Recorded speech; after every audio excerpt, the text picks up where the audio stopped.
ناظرین و سامعین، السلام علیکم ورحمۃ اللہ وبرکاتہ۔ آج 14 اگست یوم آزادی ہے۔ 14 اگست یوم آزادی کے طور پر ملک بھر میں مختلف طریقہ کار اور انداز سے منایا جاتا ہے۔ آج ہم بات کریں گے کہ پاکستان کے حصول کا مقصد کیا تھا، ایک الگ ریاست قائم کرنے کا مقصد کیا تھا، اس ملک کے پاکستان کو حاصل کرنے کا مقصد کیا تھا، تقسیم ہند کا مقصد کیا تھا، اور کیا اس مقاصد میں ہم کامیاب ہوئے یا نہیں۔ ناظرین، یہ بات کسی سے ڈکی اور چھپی نہیں کہ پاکستان کے حصول کے لیے کتنے لوگوں نے قربانیاں دی ہیں۔ ہمارے آبا و اجداد، بزرگان دین، ماؤں اور بہنوں نے، بچوں نے، بزرگوں نے ہر حد تک قربانی دی ہے اور اپنی جانوں کے نذرانے پیش کیے، اپنی خون سے اس وطن کی وادیوں کو رنگین کیا ہے۔ اس آزادی کی خاطر ہماری ماؤں اور بہنوں نے کنوؤں میں اس ڈر سے چھلانگ لگائی کہ ہندو بنی اور سکھ ہمارے جسم کو اپنی ہوس کا نشانہ نہ بنائے۔ ہماری ماؤں اور بہنوں کے پستانوں کو کاٹا گیا، ہماری ماؤں اور بہنوں کے بچوں کو ان کے سامنے ذبح کیا گیا، ہماری ماؤں اور بہنوں کے بچوں کو تڑپا کر ان کے سامنے شہید کیا گیا۔ ہماری ماؤں اور بہنوں نے اپنی بیٹیوں کو، جوان بیٹیوں کو ذبح کیا، کنوؤں میں پھینکا کہ کہیں ہندو اور سکھ ہماری بیٹیوں کو اپنی ہوس کا نشانہ نہ بنائے۔ یہ ساری کی ساری جد و جہد، یہ ساری کی ساری قربانی، یہ ساری کی ساری محنت، یہ ساری کی ساری ہمارے آبا اجداد کی قربانی کیوں تھی؟ وجہ کیا تھی؟ مقصد کیا تھا؟ ناظرین، 1946 کو جب تقسیم ہند کی قرارداد قائد اعظم محمد علی جناح نے پیش کی تو اس وقت قائد اعظم محمد علی جناح نے ایک نعرہ بلند کیا تھا، پاکستان کا مطلب کیا؟ لا الہ الا اللہ۔ پاکستان کا مقصد کیا؟ لا الہ الا اللہ۔ یہ محض نعرہ نہیں بلکہ ایک عملی جد و جہد تھی۔ یہ محض نعرہ نہیں بلکہ ایک پیغام تھا، اور یہ پیغام یہ تھا کہ اس کلمے کے 2 جز ہیں۔ اس کلمے میں پہلے جز میں ہم اللہ کی توحید کی گواہی دیتے ہیں، اور دوسرے جز میں نبی علیہ السلام کی رسالت کی گواہی دیتے ہیں۔ قائد اعظم محمد علی جناح دوسرے الفاظ میں یہ کہنا چاہتے تھے کہ اس پاکستان جس کو ہم حاصل کرنے لگے ہیں، اس کے اندر اللہ کا حکم اور اللہ کا نبی کے طریقے کے مطابق جو بھی نظام رائج ہوگا وہ اللہ اور اس کے رسول کے احکام کے مطابق ہوگا۔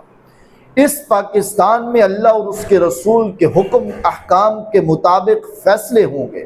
اس پاکستان میں اللہ اور اس کے رسول کے احکام کے مطابق فیصلے کیے جائیں گے۔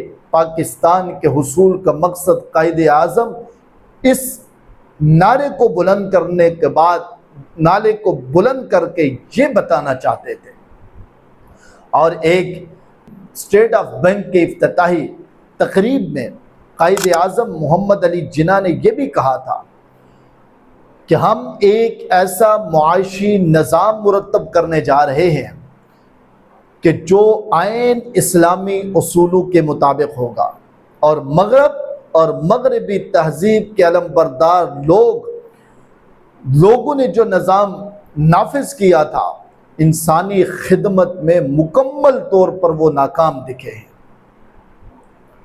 یہ قائد اعظم محمد علی جناح کے الفاظ تھے۔ آئیے ہم آج پاکستان کو دیکھتے ہیں، کیا قائد اعظم محمد علی جناح کی یہ باتیں، یہ الفاظ، یہ سپیچ اور یہ ارادے کیا یہ پورے ہوئے یا نہیں ہوئے؟ ہم دیکھیں پاکستان کے نظام کی طرف اور لا الہ الا اللہ محمد الرسول اللہ کی طرف، تو ہمیں کہیں بھی اس پاکستان میں لا الہ الا اللہ محمد الرسول اللہ کا نظام نظر نہیں آتا۔ اس پاکستان میں ہم اگر دیکھیں اسلامی آئین، اسلامی اصولوں کے مطابق نظام معیشت کو، جو قائد اعظم کی خواہش تھی، اپنی سپیچ میں کہا تھا، اپنی تقریر میں کہا تھا، اور غالباً کراچی کی بار ایسوسیشن میں خطاب کرتے ہوئے کہا تھا کہ ہم ایسا معاشی نظام مرتب کرنے جا رہے ہیں کہ جو عین اسلامی اصولوں کے مطابق ہوگا، اور مغربی نظام کو بیکار نظام کہا تھا۔ کیا آج ہمارا نظام معیشت، ہمارا نظام سیاست، ہمارا نظام حکومت، نظام اقتدار کیا آج عین اسلامی اصولوں کے مطابق ہے؟ سوچئے تو صحیح، غور و فکر کیجئے۔ قائد اعظم مغربی تہذیب کے علمبرداروں کے نظام کو بیکار نظام کہہ رہے تھے، اور آج ہم انہی کے نظام پر کھڑے ہیں۔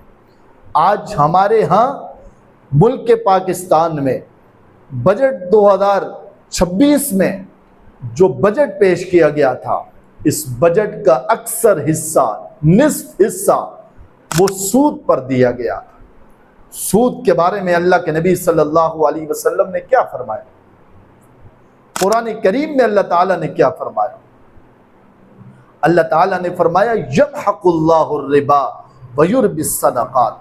اللہ تعالیٰ نے فرمایا کہ جو سود لیتے ہیں باز نہیں آتے، پھر وہ اللہ اور اس کے رسول کے ساتھ جنگ کے لیے تیار ہو جائیں۔ اللہ کے نبی نے کیا فرمایا؟